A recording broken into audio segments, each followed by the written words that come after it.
ओ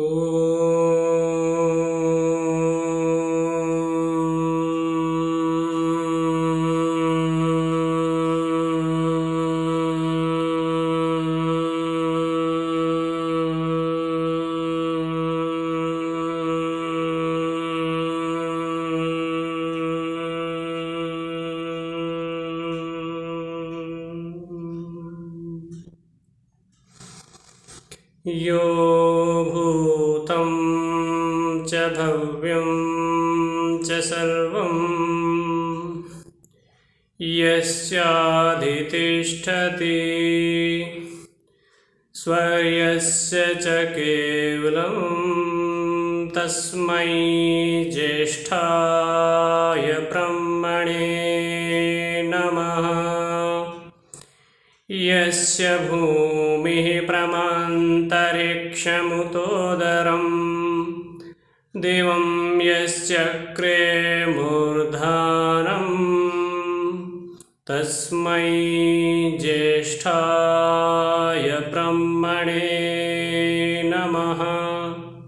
तस्मै ज्येष्ठाय ब्रह्मणे नमः।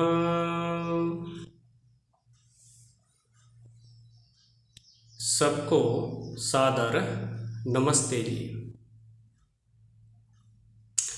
सज्जनों, माताओं, बंधुओं,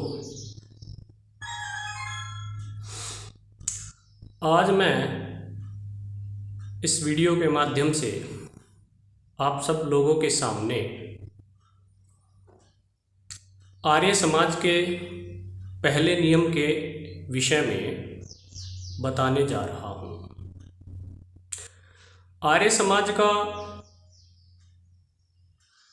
जो पहला नियम है वह है सब सत्य विद्या और जो पदार्थ विद्या से जाने जाते हैं उन सब का आदि मूल परमेश्वर है। तो आर्य समाज के 10 नियम हैं, इनको उद्देश्य भी बोलते हैं, अर्थात आर्य समाज के नियम तथा उद्देश्य नाम से ये जाने जाते हैं। नियम मैंने अभी आप सभी के सामने बोला है। तो कई व्यक्ति महर्षि दयानंद सरस्वती जी के ऊपर आरोप लगाते हैं कि वे नास्तिक थे। तो जो ऐसा आरोप लगाते हैं या ऐसा स्वामी दयानंद जी के प्रति भ्रांति रखते हैं तो वे कृपया उनके बनाए हुए इन नियमों को ध्यान से पढ़ें, ध्यान से समझें। पहले नियम में ही स्वामी दयानंद जी ने कहा है कि सब सत्य विद्या और जो पदार्थ विद्या से जाने जाते हैं उन सब का आदि मूल परमेश्वर है। तो स्वामी दयानंद जी के ऊपर आरोप लगाया जाता है कि स्वामी दयानंद जी नास्तिक थे, धर्म के विरोधी थे। तो पहले ही नियम में जिस व्यक्ति ने परमेश्वर का नाम लिया है, सारी विद्याओं को और समस्त विद्याओं से जाने वाले समस्त पदार्थों को भी स्वामी दयानंद जी ने ईश्वर ही आधार माना है। फिर स्वामी दयानंद जी नास्तिक कहाँ हुए? ऐसा आरोप लगाना व्यर्थ है। खैर चलो, भ्रांति से ऐसा हो जाता है, उसको दूर कर लेना चाहिए और सत्य को स्वीकार करना चाहिए। अब कुछ व्यक्तियों का इसमें यह भी तर्क हो सकता है कि जितनी भी संसार में सत्य विद्याएं हैं और उन विद्याओं से जितने भी पदार्थ जाने जाते हैं उन सब का आदि मूल परमेश्वर कैसे हो सकता है? विद्याओं को तो मनुष्य बनाते हैं। समय समय पर बहुत सारे ऐसे महापुरुष, विद्वान, बुद्धिमान, वैज्ञानिक हुए, उन्होंने विद्याओं को बनाया। फिर ईश्वर मूल कहाँ हुआ? कोई आइंस्टीन का नाम लेगा, कोई न्यूटन का नाम लेगा, विभिन्न वैज्ञानिक हुए। तो मेरा उन व्यक्तियों से ये प्रश्न है कि इस नियम में दो बातें कही है। एक तो सब सत्य विद्या, और दूसरा जो जो पदार्थ विद्या से जाने जाते हैं उनका आदि मूल परमेश्वर है। तो कोई भी वैज्ञानिक हुआ है जिन्होंने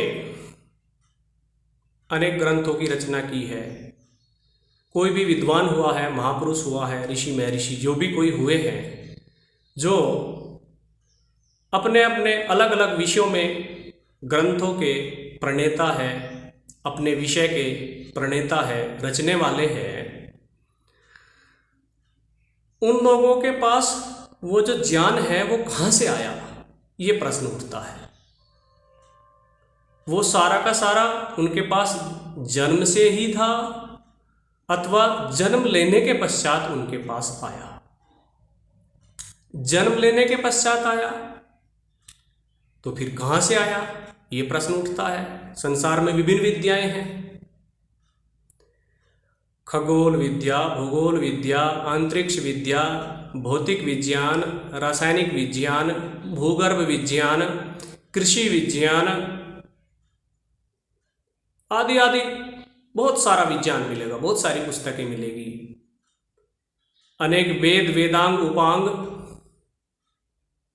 बहुत सारे ग्रंथ हैं। तो उसने जो ज्ञान प्राप्त किया वो अपने खुद से प्राप्त किया या उसको किसी ने सिखाया? तो मैं मानता हूं यही उत्तर मिलेगा कि प्रारंभ में तो उसके माता पिता ने उसको सिखाया। माता पिता, ये स्वाभाविक है, बच्चे को चलना, बैठना, बोलना, खाना, पीना सब कुछ सिखाते हैं। यहाँ तक कि ये भी बताते हैं कि ये तुम्हारा पिताजी है, ये तुम्हारी माताजी है, ये आपका कोई और दूसरा संबंधी है, ये दादा है, दादी है। गर्म पानी में हाथ लगाएंगे तो जल जाएगा, अग्नि को हाथ लगाएंगे तो जल जाएगा, ज़्यादा ठंडे में हाथ लगाएंगे तो भी क्या है, ठंड लगेगी। यदि आप छत के ऊपर चढ़े हुए हैं, कूदोगे तो नीचे गिर के चोट लग जाएगी। ये नीम का वृक्ष है, ये आम का वृक्ष है, ये गाय है, ये बैल है, ये गधा है, ये घोड़ा है, ये भैंस है, आदि सारी बातें सिखाते हैं। साथ ही साथ वो और भी बातें बताते हैं। और फिर गुरु के पास जाता है, गुरु भी उसको सिखाता है। ये सूर्य है, सूर्य की विशेषता तपाना है। ये चंद्रमा है, चंद्रमा रात को निकलता है, और बहुत सारा ज्ञान विज्ञान उसको सिखाएगा। जिस किसी ने कंप्यूटर का आविष्कार किया, क्या सीधा उसने बिना किसी से ज्ञान प्राप्त किए कर लिया? कंप्यूटर का आविष्कार करने से पहले उसने बहुत सारा दूसरे लोगों से सीखा होगा, अर्थात पहले बहुत सारे पदार्थों का ज्ञान उसे दूसरे से सीखने को मिला होगा, फिर उसने अपनी बुद्धि लगाई और कंप्यूटर का निर्माण कर दिया।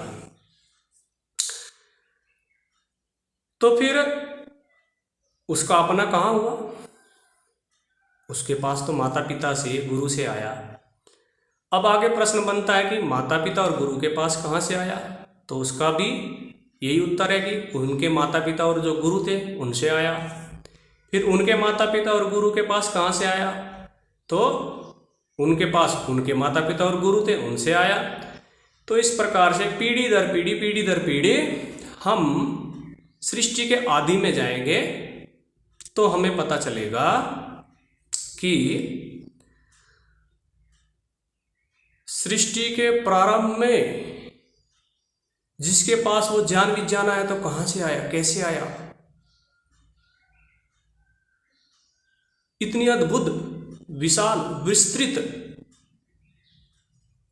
सृष्टि किसने बनाई, कैसे बनाई?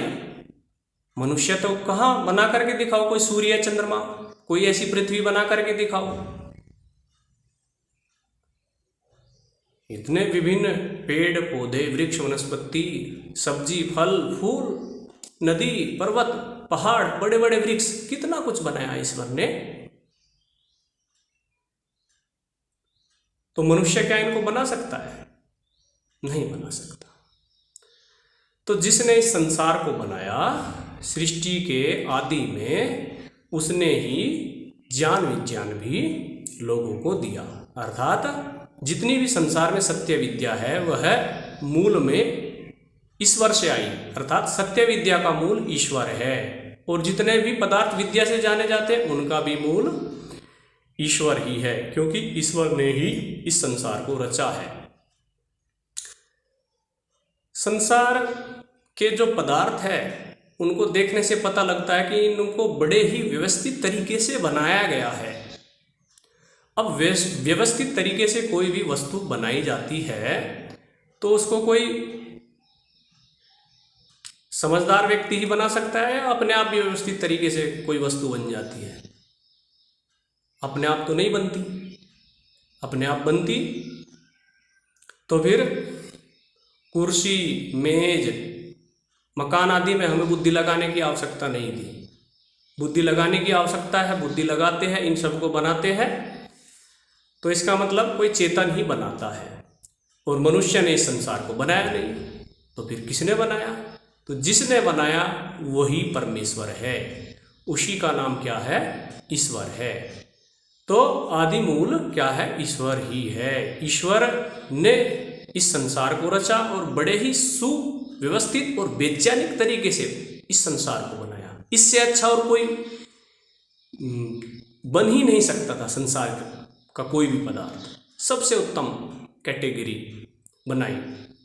और यहाँ तक कि मनुष्य खुद अपने साधनों द्वारा, अपने सामर्थ्य द्वारा तो कुछ भी नहीं बना सकता, क्योंकि मनुष्य के पास जो बुद्धि है, मनुष्य के पास जो ज्ञान है, मनुष्य के पास ज्ञानेंद्रिय कर्मेंद्रियां हैं, ये सारे के सारे उसको परमपिता परमेश्वर से ही प्राप्त हुए हैं। इसलिए उसने बुद्धि को बढ़ाने के लिए, ज्ञान विज्ञान को प्राप्त करने के लिए जो प्रयत्न किया है, जिन साधनों से उसने प्रयत्न किया है, वे साधन भी उसको ईश्वर से ही मिले हैं। इसलिए आदि मूल कौन है?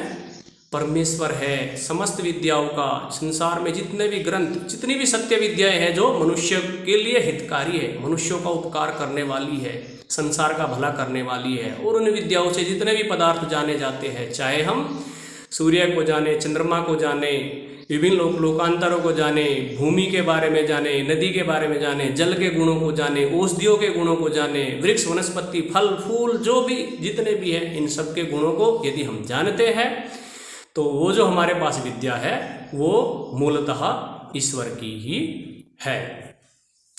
तो ये बात हमें अच्छी प्रकार से दिमाग में बैठा लेनी चाहिए कि हमारे पास जो ज्ञान विज्ञान है वो परमपिता परमेश्वर का है, इसका आदि मूल परमेश्वर है। साथ ही साथ जितने भी पदार्थ हमारे आगे पीछे ऊपर नीचे संसार में जहाँ भी कहीं हम देखते हैं, उनका भी मूल ईश्वर ही है। ईश्वर ने ही इस अति उत्तम सृष्टि को बनाया है, रचा है।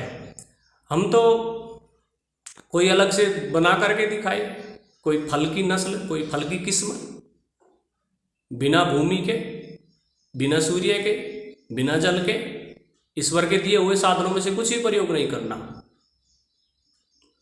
तो ऐसा संभव नहीं है।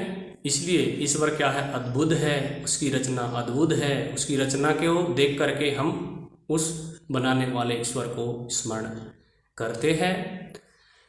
तो इस नियम का हम जो है अच्छी प्रकार से अध्ययन करके अपने जीवन में इसको स्वीकार करें और स्वामी दयानंद जी की आस्तिकता को, स्वामी दयानंद जी द्वारा प्रतिपादित किए गए इस सत्य नियम को हृदय से स्वीकार करें।